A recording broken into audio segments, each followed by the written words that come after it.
কি দাদা, কেমন কাটালে দিনগুলো? ছুটি কেমন এনজয় করলে বলো? এ দেখে মনে হচ্ছে ভালোই আছো, কি বলো?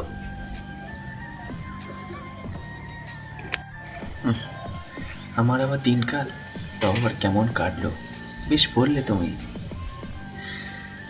সবাই যখন সবাই যখন ছুটে বেড়ায় এ প্যান্ডেল থেকে ও প্যান্ডেল, আমি তখন দাঁড়িয়ে থাকি আমার ঘর, বারান্দা আর বাড়ির ছাদে। সবাই যখন চারিদিকটা দেখতে ব্যস্ত, আমি তখন জানালার দিকে চোখ মেলে থাকি। কারণ আমার পৃথিবীটা এতটাই ছোট। আমার কোনো লক্ষ্য নেই, কোনো উদ্দেশ্য নেই। আমি লক্ষ্যহীন পথে ছুটে বেড়াই।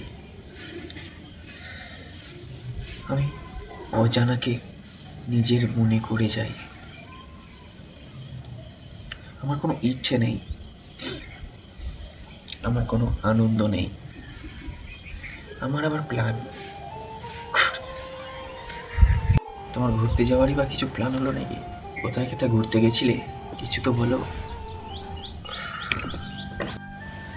সবাই যখন জিজ্ঞেস করে কেমন কাটালে কটা দিন, আমার আবার কেমন কাটানো, দিন আসে দিন যায়, সময় পেরিয়ে যায়, আমি সেই একই রকম থেকে যাই। কারণ আমার কোনো পিছু টান নেই, আমি বড্ড একা। হ্যাঁ, একাকিত্বই আমার একমাত্র সঙ্গী। আর আমি আমার স্বপ্নে ঘুরে বেড়াই। চারিদিকে এত ঝলমলে আলো, এত সুন্দর সাজানো, এসব কিছুই আমার নয়। আমার শুধু অন্ধকার।